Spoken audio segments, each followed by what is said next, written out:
Olá, querida aluna, olá, querido aluno, seja bem-vinda, seja bem-vindo ao curso Metáforas Jura. Eu sou a professora Thailise e hoje nós vamos falar de um assunto muito importante e muito interessante também em matéria penal, que é a conduta. E a conduta é um dos elementos do fato típico. Por isso, o nosso conteúdo programático de hoje é elementos do crime. E dentro dos elementos do crime, encontra-se aí o fato típico. Então, o fato típico é um dos elementos do crime. E a conduta, por sua vez, é um dos elementos do fato típico. Então, hoje nós vamos estudar o primeiro elemento do fato típico, que é a conduta, e o primeiro elemento do crime, que é o fato típico. Então, vamos para uma ideia geral de fato típico. Na teoria geral do crime, o crime é composto por fato típico, ilicitude, culpabilidade, pelo modelo tripartido, que é um modelo majoritário e que reputa-se pela maioria da doutrina como o adotado pelo nosso Código Penal, pelo nosso sistema penal. Sendo essa configuração do crime, crime é sempre fato. Então, para que haja crime, obviamente, é preciso que nós tenhamos uma conduta fática. Isso quer dizer, é preciso que haja um fato, algo que aconteça no mundo real, no mundo material. Portanto, o crime é sempre fato concreto, fato material. Senão, ele seria só uma previsão da norma, né? Só um juízo de dever ser. É só quando ele se encontra no mundo concreto, no mundo do ser. E ao encaixe dessa situação real de fato na previsão da norma penal, é que nós estamos diante de um crime. Por isso, crime é fato, fato material.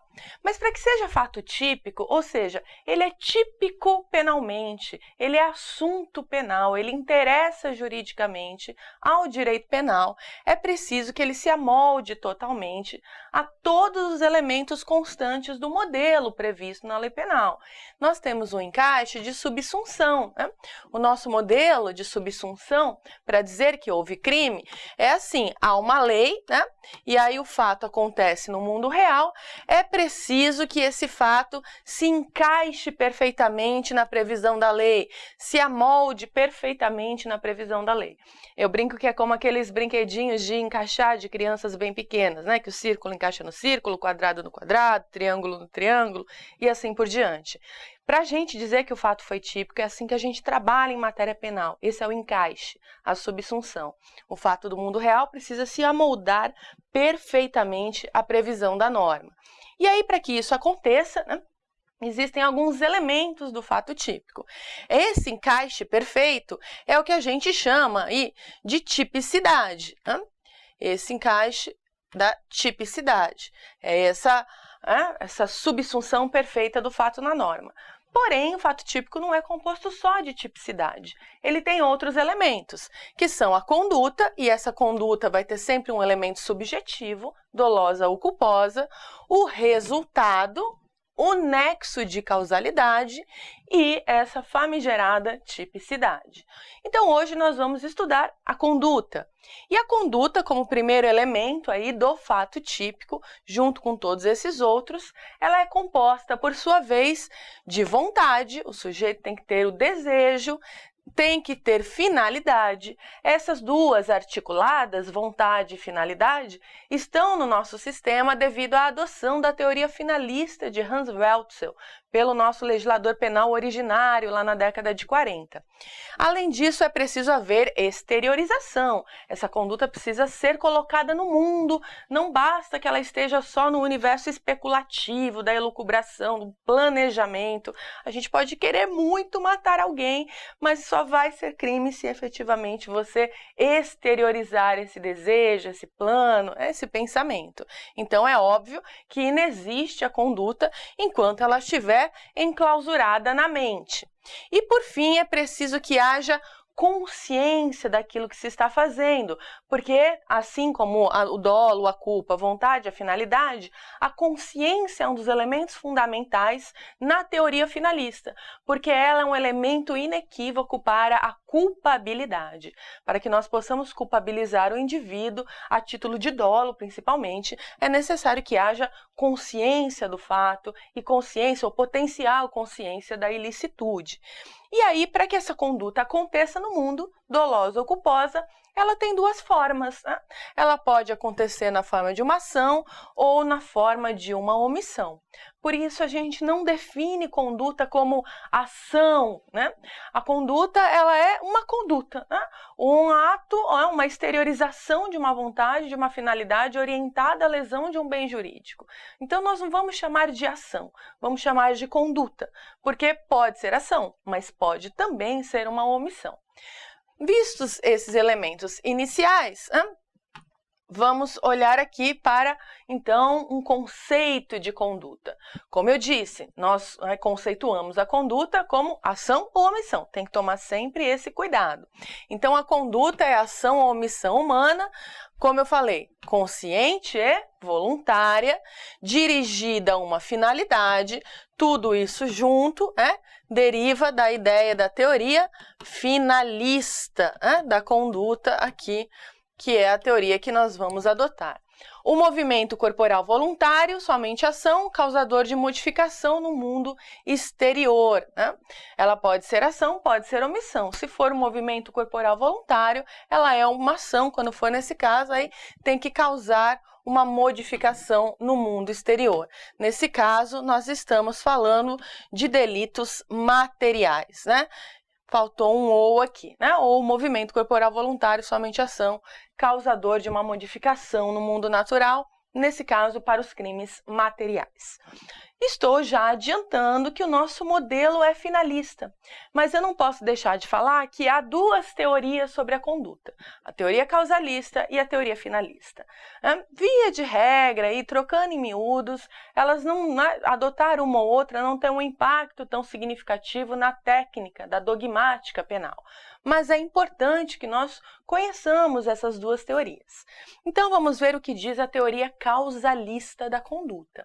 Para a teoria causalista, o crime, ele é tríplice aí, ele é tripartido, ele é composto de fato típico, ilicitude e culpabilidade. Mas para essa teoria, a conduta está dentro aí do fato típico, mas os elementos subjetivos dolo e culpa fazem parte da culpabilidade. Então, para o causalismo, a conduta é um mero processo causal que não é dotado de finalidade específica, né? O dolo e a culpa estão na culpabilidade e não na tipicidade. A conduta, então, ela não é objeto de qualquer valoração, ela é simplesmente aferida através de uma percepção lógica causal, tá? Nessa conjuntura, o tipo penal teria 3 elementos aí e seria suficiente só o objetivo. Então, dentro do tipo penal não está o elemento subjetivo. O elemento subjetivo está na culpabilidade.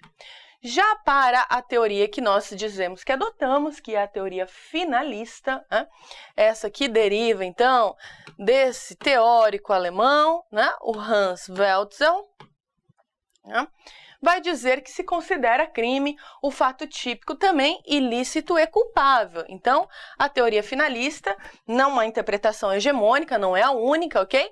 Ela também é compreendida como tripartite, dizendo que crime é fato típico, ilícito e culpável. Mas, nessa teoria, a culpabilidade ela é composta não por dolo e culpa, mas por 3 elementos fundamentais que levam em consideração a culpa do sujeito. Ela é entendida como a reprovabilidade moral e social daquela conduta. Hans Welzel, que é um neocantiano, utiliza conceitos derivados de Kant, como imperativo categórico, para uma aferição moral das condutas criminais. Por isso, ele vai levar em consideração uma ideia de homem médio. A ideia de homem médio seria um sujeito comum, um sujeito normal, o que qualquer um de nós faria naquela situação, o que o homem médio faria naquela situação. Se todo mundo agisse daquela forma, se fosse essa a moral social, nós não consideraríamos essa conduta reprovável, condenável. Então, não há o elemento da culpabilidade. Só vai estar preenchida a culpabilidade quando houver essa reprovação social acerca da conduta. E para que haja reprovação social, nós temos que pensar, qualquer um faria isso naquela situação? Não, professora, eu jamais faria isso naquela situação. Eu também não. E aí, se essa for aferida com uma moral social, está preenchida a culpabilidade. Não, ninguém faria isso. Esse sujeito é um sujeito desviante. Por isso, a culpabilidade para a teoria finalista é composta de imputabilidade. Precisamos saber se o sujeito tem pelo menos potencial consciência da ilicitude, porque se for uma criança, se for uma pessoa com desenvolvimento mental incompleto, se for uma pessoa com alguma deficiência intelectual ou uma doença psíquica grave, nós sabemos que essa limitação retira a potencial consciência da ilicitude. Então, não é culpável o sujeito que não é imputável. Por isso, para que haja culpabilidade, precisa ter imputabilidade. Além da imputabilidade, como eu disse, potencial consciência da ilicitude. Ainda que o sujeito tenha psiquicamente, intelectualmente, potencial consciência da ilicitude, é preciso que naquela situação de fato, qualquer um tivesse potencial consciência de que aquele fato é ilícito, é um injusto penal. E além disso, é preciso haver exigibilidade de conduta diversa, que é aquela ideia, como eu disse, né? Qualquer um nessa situação faria isso, professora? Você procederia? Sim. E você? Ou seja, a gente pode exigir que naquela situação a pessoa procedesse de maneira diferente? Podemos. Então, se for o caso, há exigibilidade de conduta diversa, porque se houver inexigibilidade de conduta diversa, nós não teremos preenchida a culpabilidade. E aí, né, os elementos subjetivos são retirados da culpabilidade. Dolo e culpa são elementos do fato típico e não da culpabilidade. Culpabilidade é composta por, então, imputabilidade, potencial consciência da ilicitude e exigibilidade de conduta diversa. Então, a conduta para a teoria finalista, ela é um comportamento humano voluntário, né? E tem uma intenção, está sempre psiquicamente dirigido a um fim ilícito, que é lesar ou colocar em perigo o bem jurídico tutelado, né? Seja qual for a tipicidade estabelecida, para crimes de dano ou de perigo. Então, é um ato humano voluntário e sempre consciente, que tem finalidade. Por isso, teoria finalista. Tem finalidade, intuito de alcançar um resultado considerado crime. E assim, os institutos do dolo e da culpa vão parar no fato típico, estão retirados da culpabilidade. Professora, isso é muito teórico, é um pouco pesado. Tá bom, vamos detalhar isso. Para isso eu vou pedir um quadro branco, por favor. E aí nós vamos desenhar um pouco esse modelo da teoria causalista e da teoria finalista. Então vamos pensar o seguinte, né? Nós sabemos aqui então que para ambas as teorias, crime... Opa, aí não dá, né? Aí com essa letra a professora vai ficar puxado, né? Vamos melhorar um pouco. Que crime, né? Crime é fato, obrigatoriamente, né? Não existe crime sem fato. E o fato tem que ser típico, ilícito e culpável, obrigatoriamente. Tá bem. Vamos analisar aqui a teoria causalista. Para a teoria causalista, como é que funciona esse desenho? Porque para as duas, né, o modelo é assim, tripartido. Para a teoria causalista, você tem um tipo penal. Vou usar o artigo 121, tá? Preceito primário do artigo 121, matar alguém. Ok? Está lá no artigo 121, caput, homicídio simples. Esse é o tipo penal. Vamos colocar aqui. Esse é o tipo. Na teoria causalista, nós temos o seguinte desenho, né? Teoria causalista. Na teoria causalista, nós vamos dizer aqui que você tem, então, a conduta, ok? A conduta, ela faz parte aqui do tipo, do fato típico, ok? E dolo e culpa são elementos da culpabilidade. Então, vamos lá. O que seria a conduta aqui? A conduta é matar. Tá bom, mas no mundo real, porque nós falamos que o crime é fato. No mundo real, o que é matar? Professora, matar é matar. Não, não existe essa ação no mundo real. O que existe no mundo real é dar facada, dar porrada, dar tiro, enforcar, afogar, botar fogo. Não sei, pensou em mais algum jeito de matar alguém? Asfixiar, matar aí necessita de uma outra conduta concreta, real, no mundo concreto, né? Não existe essa conduta matar. O que existe, por exemplo, é dar facada, dar tiro, né? O que existe é enforcar alguém. Isso é uma conduta do mundo real. Então, quando o sujeito pratica a conduta, né? Por exemplo, enforquei alguém, né? Beleza, fui lá, enforquei um sujeito. Eu gero um resultado. Esse resultado é o resultado morte, tá? E é a morte de alguém, de uma pessoa humana, tá? O crime do 121, homicídio, está dentro aí dos crimes, né, dos crimes contra a pessoa, do título 1 e do capítulo 1 dos crimes contra a vida. O objeto jurídico, então, o bem jurídico protegido é a vida humana.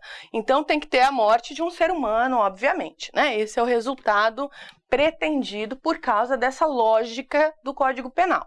Ok, a minha conduta, que é enforcar, gerou um resultado morte.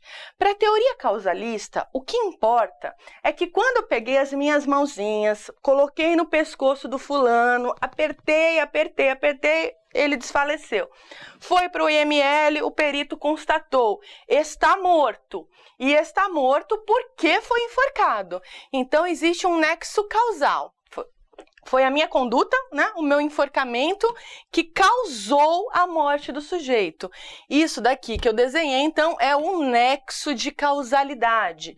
E o resultado morte é, então, resultado jurídico para nós. Foi a minha conduta que causou o resultado.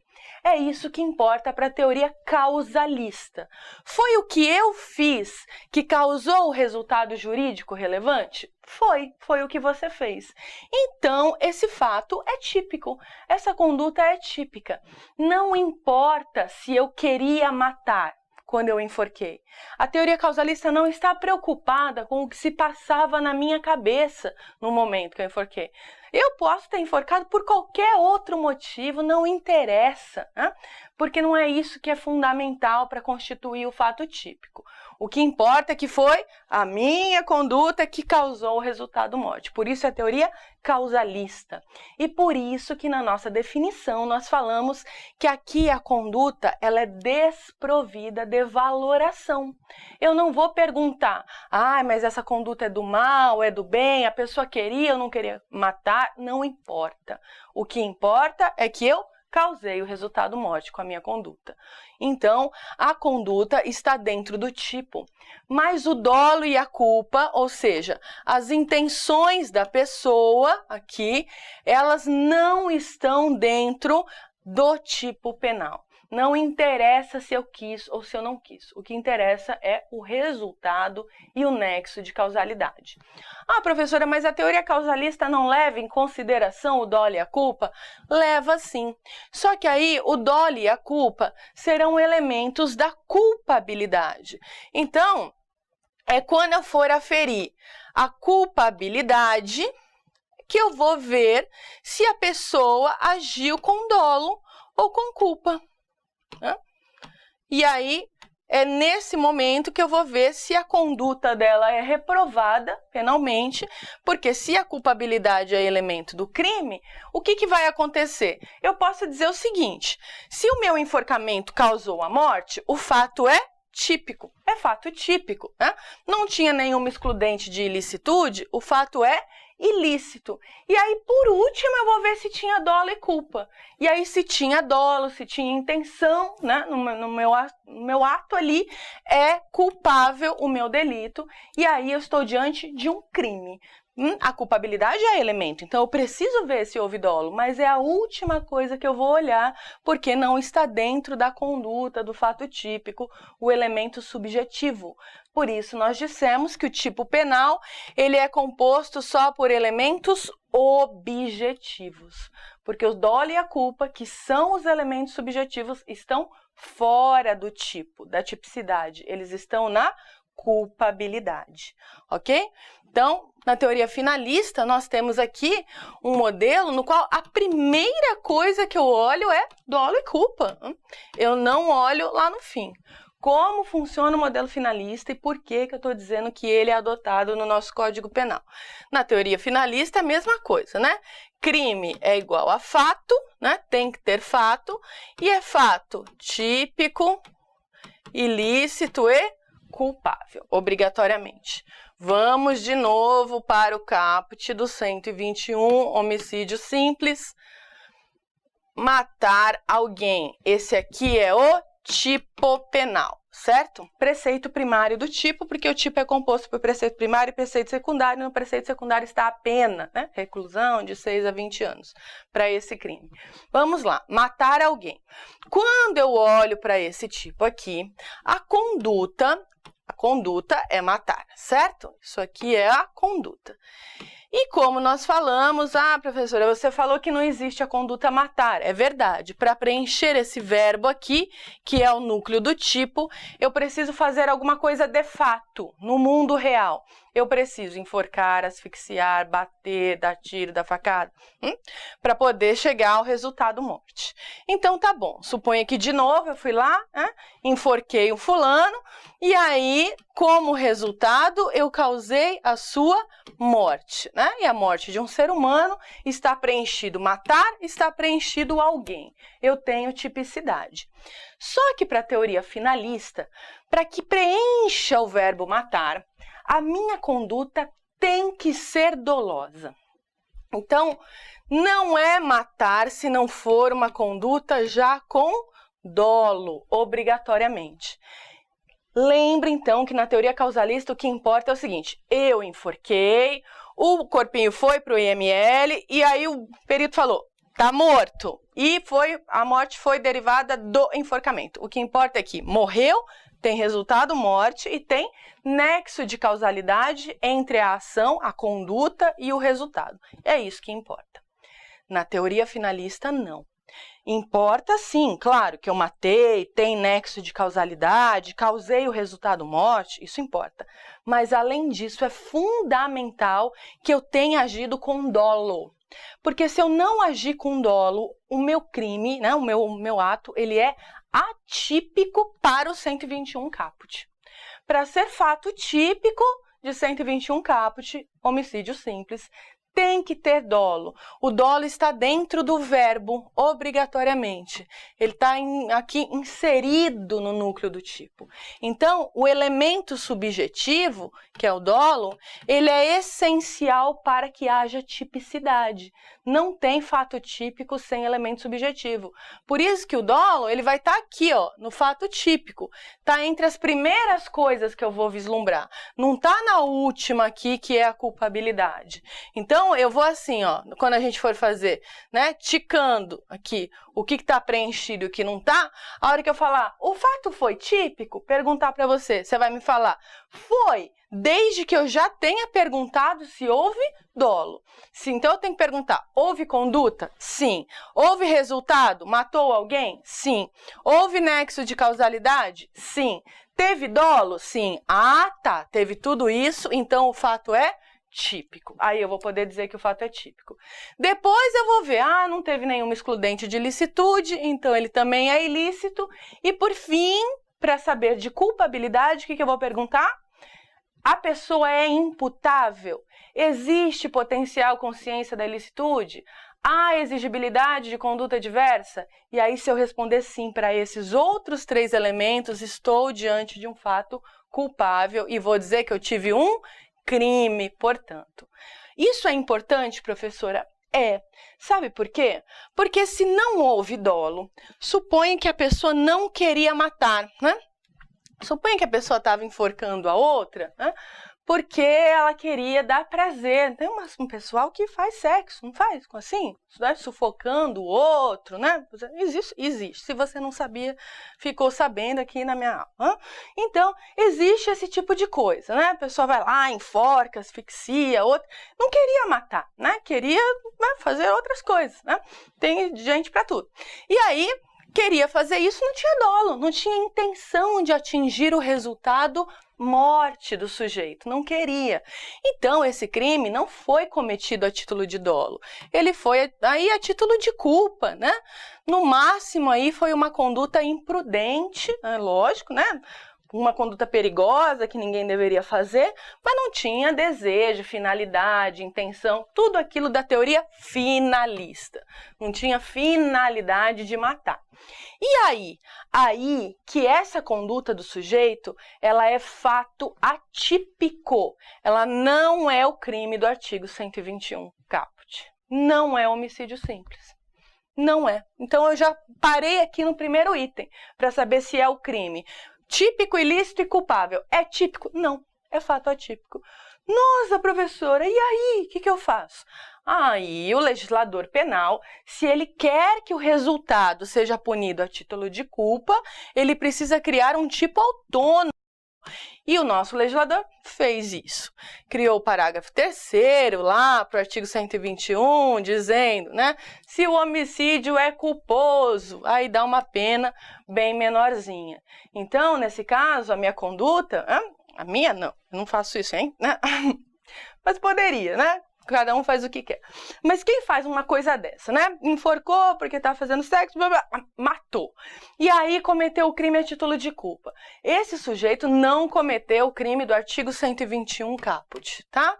A conduta dessa pessoa é atípica para o caput. Ele cometeu qual crime? Cometeu o crime do artigo 121, parágrafo 3º do Código Penal.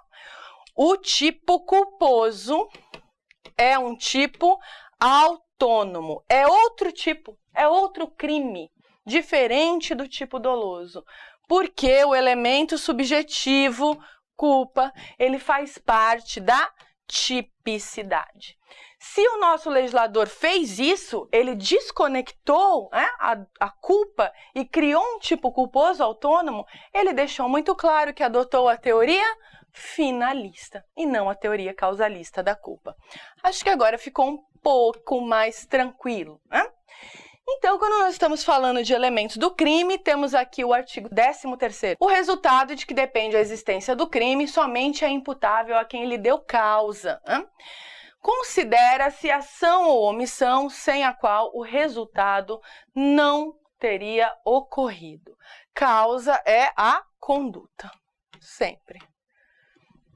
Causa é a conduta. O que esse tipo aí, o que esse dispositivo, né, da parte geral está dizendo para nós? Está dizendo o seguinte, que o resultado jurídico que é relevante para o direito penal, que vai ser a lesão ou o perigo a um bem jurídico considerado relevante, considerado importante, ele é um dos elementos do crime. Sem resultado não há crime. Então, a existência do crime depende de resultado. Mas esse resultado, ele somente pode ser atribuído, né? Somente pode ser imputável. Alguém só pode pagar por ele. É isso, por isso que é imputável. A pessoa vai pagar, vai sofrer uma pena, uma sanção. Alguém só pode pagar por ele se foi o seu causador. Porque a responsabilidade penal é uma responsabilidade subjetiva. E aqui está vinculado o princípio da pessoalidade do direito penal. Só quem diretamente gerou o resultado jurídico penalmente relevante é que pode ser imputável, é que pode sofrer pena. Então eu preciso ver quem é que foi o autor da ação ou a omissão sem as quais ou sem a qual o resultado não teria ocorrido, ok? Quando o legislador, no artigo 13, me diz isso, ele está dizendo o seguinte, ele está me dizendo, como a gente falou lá na definição de conduta, que conduta, né, pode ser comissiva ou pode ser omissiva, porque ele está falando em ação ou omissão. Então, ele está me dizendo, uma ação ou omissão podem gerar um resultado jurídico penalmente relevante. E é por isso que a gente pode punir tanto uma quanto outra. Então, em decorrência disso, nós classificamos o crime quanto à conduta em crimes comissivos e crimes omissivos. O crime comissivo é aquele que só se comete por ação. Por quê? O crime comissivo é aquele no qual o verbo, que é o núcleo do tipo, ou locução verbal, porque é possível que haja locuções verbais, o verbo, núcleo do tipo, sempre representa uma ação.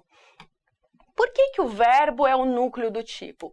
Porque o verbo é a categoria morfológica da língua, né? No caso na língua portuguesa, mas em todas as línguas, o verbo é a categoria morfológica que representa uma ação ou uma omissão humana. Então, o verbo é a palavrinha mais importante do tipo, porque é nele que estará a conduta. E é por isso que nós falamos que ele é o núcleo do tipo. O verbo, nos crimes comissivos, que são os crimes de ação, ele será um verbo de ação. Por exemplo, matar, subtrair, constranger, ameaçar, certo?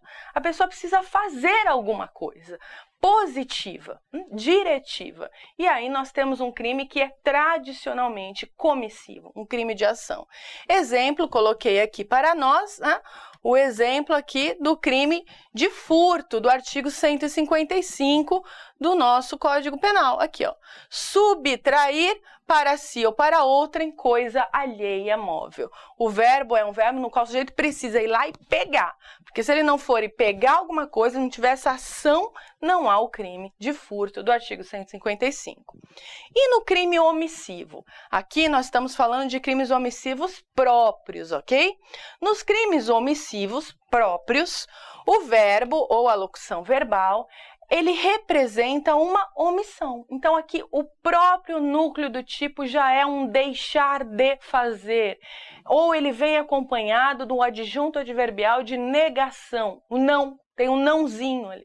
Tem que ter um não, tem que ter um deixar de alguma coisa, porque se não for isso, nós não temos um crime omissivo próprio. Para ter crime omissivo próprio, precisa já ser a conduta, núcleo do tipo, negativa. Omissiva. Exemplo, artigo 135, o mais clássico, mais básico, que é o crime de omissão de socorro. Olha lá. Deixar de prestar assistência, quando possível fazê-lo sem risco pessoal, a criança, tal, né? Abandonada, extraviada, pessoa inválida ou ferida, ou desamparo, em grave ou iminente perigo, ou não pedir socorro. Temos as duas formas aqui nesse tipo, né? São condutas alternativas, tipo misto alternativo, em que, no primeiro caso, eu tenho uma locução verbal, deixar de prestar, e esse deixar de já me coloca uma ação negativa, não fazer alguma coisa. E no segundo caso, eu tenho o verbo pedir, acompanhado do adjunto adverbial de negação, do não prestar socorro. Então, por isso, o próprio núcleo do tipo é negativo. E aí nós estamos diante de um crime omissivo próprio. Até aqui tudo bem, mas existe uma possibilidade de que no crime comissivo, no crime de ação, eu tenha uma omissão que preencha a tipicidade. Então, é possível, em alguns casos, que o crime comissivo seja cometido por omissão. E aí nós vamos chamar esse crime de crime comissivo por omissão, ou, de um jeito mais fácil, mais simples, crime omissivo impróprio, ok? Então, eu tenho essas duas possibilidades de nomear o crime. Vamos aqui, né? Crimes omissivos impróprios também são chamados assim, o crime comissivo por omissão. Embora o verbo núcleo do tipo, então, seja um verbo de ação, então esses crimes eles são naturalmente, tradicionalmente, comissivos. O verbo núcleo do tipo é um verbo de ação. O sujeito ativo realiza essa ação, esse núcleo do tipo, através de um não fazer alguma coisa. Por exemplo, vamos voltar ao crime de homicídio simples. Ali, o crime de homicídio pode até ser qualificado. Vamos voltar ao crime de homicídio. Se eu estou diante do crime de homicídio, a conduta, o verbo é o verbo matar, certo? E matar, tradicionalmente, pressupõe uma ação. Como a gente falou, esfaqueada, tiro, afogar, etc, etc. Tudo isso é uma conduta positiva, é uma ação. Então, o crime de homicídio, ele é um crime tradicionalmente comissivo, de ação. Mas eu posso cometer o crime de homicídio sem fazer algo por omissão? Por exemplo, uma mãe que deixa de alimentar o seu filho, ela pode cometer o crime de homicídio? O que vai ser fundamental para eu dizer, né? Então, tem um bebezinho muito pequeno que precisa, ele depende, né, de um cuidador, no caso de uma mãe, para ser alimentado. Ou mesmo uma criança um pouco maior, depende dos pais para ser alimentada. E ela não é alimentada. Posso dizer que se essa criança morrer, se houver o resultado morte, houve crime de homicídio? O que nós falamos lá na teoria finalista? Que é preciso que dentro da conduta tenha o que mesmo? O elemento subjetivo. Para ser homicídio, né, não culposo, doloso, é preciso que tenha o dolo, na forma simples ou na forma qualificada. Tanto homicídio simples quanto homicídio qualificado precisam de dolo. Então, para eu saber se essa conduta de não alimentar uma criança foi crime de homicídio doloso, eu preciso ver se essa mãe, esse pai, se esses cuidadores, esses responsáveis queriam matar quando deixaram de dar os alimentos. Se eu conseguir provar que houve intenção, que houve dolo, ou que houve ao menos dolo eventual nessa conduta, que assumiram o risco mesmo de produzir o resultado morte, está preenchido o dolo, está preenchido o elemento subjetivo do tipo. E aí eu vou dizer, olha, esses pais mataram a criança dolosamente, através de uma conduta negativa, de uma omissão, não dando alimentos. Então, é possível, sim, que em crimes que sejam comissivos aconteça uma modalidade omissiva imprópria, que eu cometa um crime tradicionalmente de ação por omissão. Só que para admitir crime omissivo impróprio, eu preciso respeitar o parágrafo 2º do artigo 13, que fala da relevância da omissão. Só vai haver, então, crime omissivo impróprio ou crime comissivo por omissão, se você preferir o termo mais bonito, mais rebuscado, se a omissão, aí, ela só pode ser penalmente relevante quando o omitente tem a posição de garantidor.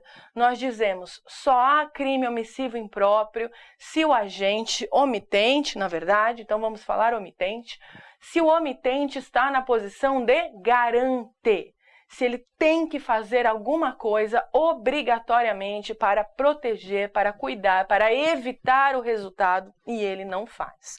Então, ele podia agir para evitar o resultado e ele devia agir. Tem que ter o dever e o poder. Esse poder no sentido de possibilidade. E aí estará também preenchida a culpabilidade. Nós não vamos culpar alguém que não tinha o que fazer naquela situação. Você só vai dizer que houve omissão, né, omissão dolosa e punível, se houve aí uma possibilidade e um dever de agir. E aí o próprio legislador traz para mim essas possibilidades. Então ele vai dizer quais são as hipóteses em que o omitente está na posição de garante e tem obrigação de agir. Se ele não agir, será crime comissivo por omissão. 3 possibilidades. Primeira é quando ele tem aí por lei, né? Quando ele tenha por lei a obrigação de proteção, cuidado ou vigilância. Essa é a primeira possibilidade. O que seria isso? Ora, esse exemplo que eu acabei de dar. Pais, né, esses cuidadores de crianças menores, que são dependentes, eles têm por lei a obrigação de cuidado, proteção e vigilância.